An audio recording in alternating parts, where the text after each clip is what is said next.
equal to 1,000. Written by Manoj Das. Narrated by Samir Ranjan Das. Ramdas was poor, but he worked very hard. He had a small plot of land.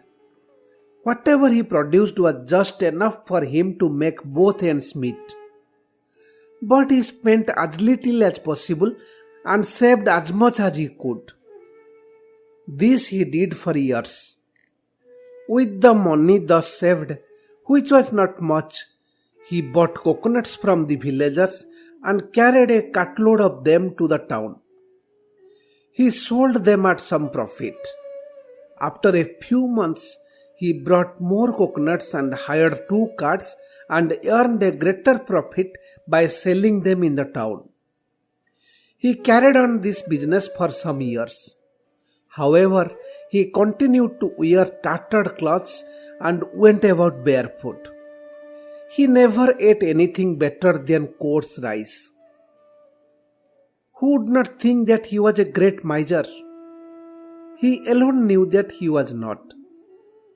If he saved the money, it was because he cherished a sweet dream.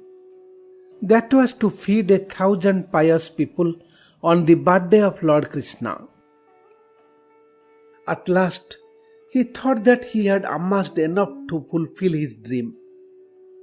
As the great day approached, he disclosed his plan to the chief priest of the village.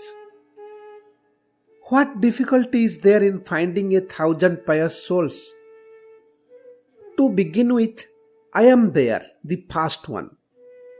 My 5 sons and 15 grandsons make 20 more. Other Brahmins of this village and the villagers nearby can make up for the rest, replied the priest. Fine, I will meet each of them personally and request them to partake of the modest lunch at my house on the Lord's birthday, said Ramdas happily. He had several friends among the poor. They helped him clear the ground in front of his house and put up a shed. Brahmins known to be expert at cooking were engaged for the great day.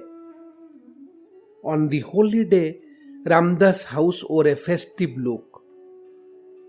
The cooks arrived in due time and began their work, assisted by villagers. But it so happened that some important guests descended on the local landlord a little before midday. He sent for a few cooks, but none was available. Sir, Ramdas is celebrating the birthday of Krishna with great pomp and show. He is going to feed 1,000 Brahmins. All the cooks have been engaged by him, the landlord's clerk reported. What did you say? That poor Ramdas is feeding 1,000 Brahmins? Stupid fellow, are you drunk? Do you think feeding 1,000 Brahmins is as easy as feeding 1,000 ants? Growled the landlord. I know, sir, that till now nobody but yourself and your departed forefathers had been bold enough to feed 1,000 Brahmins. But I repeat, sir, that is the feat Ramdas is now keen to perform, said the servant. The landlord stood fuming. In poor Ramdas he saw an adversary who challenged his superiority. What does Ramdas think of himself? Is he also a landlord? He hurled the question at his clerk, who was enjoying provoking his master against an innocent fellow. The landlord's manager, who had by then appeared on the scene, commented, If anybody has the right to feed 1,000 Brahmins, it is only our noble landlord. This made it quite easy for the landlord to come to a decision. We too shall observe the birthday of Krishna and feed 1,000 Brahmins. Summon the cooks and ask the Brahmins to eat at our place. Not at Ramdas, ordered the landlord. The cooks Ramdas had engaged were urgently summoned. They were obliged to rush to the landlord's house. Half a dozen messengers ran through the villages asking the Brahmins to dine at the landlord's and not at Ramdas. Ramdas went to the landlord and appealed, "Sir, I have already boiled the rice and caught enough vegetables for 1,000 guests." "That is no problem," caught in the landlord. "I will see to it that they do not go waste." At the landlord's instructions, his servants fetched the rice and vegetables from Ramdas' house. "Remember, Ramdas, if you feed a single guest today, you will repent it for the rest of your life," the landlord warned him. Ramdas sat on his deserted veranda with a blank look. "Am I such a sinner? Oh Krishna, that my long cherished dream to celebrate your birthday must be shattered?" He asked the Lord in his heart. He then tried to get over his disappointment by his own reserve of humor. "Well, at least let me not starve myself on Krishna's birthday," he told himself, and collected a handful of rice and pulse that lay scattered on his floor and cooked them. He was about to sit down to eat when a little boy appeared on the veranda. "What? Were you not going to throw a feast? I let myself starve without any food since morning, so that I would have a good appetite to do justice to what you offer." Ramdas brought the little food he had cooked and placed it before the boy on a banana leaf. As the boy began to eat, Ramdas narrated to him his whole episode. "Oh, it matters not if you could not feed 1,000 fellows. You are feeding me. That is enough," commented the boy. "You amuse me, boy. Are you equal to 1,000?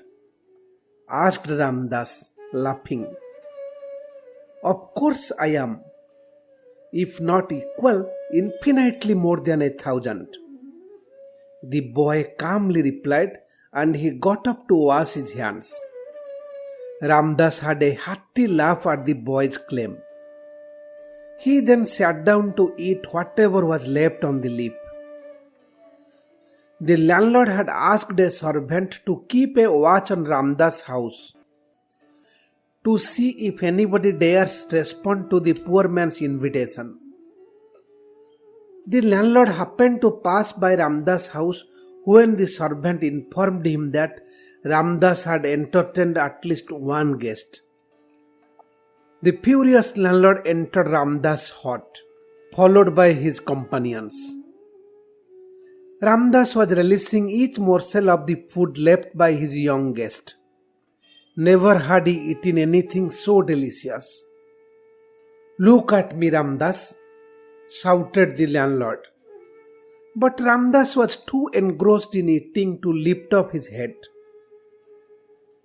"Snatch and throw away his leaf," the landlord ordered one of his servants. The leaf was snatched away, but Ramdas continued to eat, for there was now another leaf before him. That too was snatched away, but there was yet another. The landlord, angry and aghast, kept on shouting and shrieking. The servants kept on picking up and throwing away the leaves. But there was always a new leaf with some food on it in front of Ramdas. More and more people collected behind the landlord to see the strange phenomenon. The landlord was gesticulating like a madman. The servants looked horrified. But they had to remove 1,000 leaves before Ramdas raised his head and saw the crowd and asked what the matter was. When told by the people about the miracle, Ramdas only smiled and said, "He was right. he was equal to 1,000, if not more.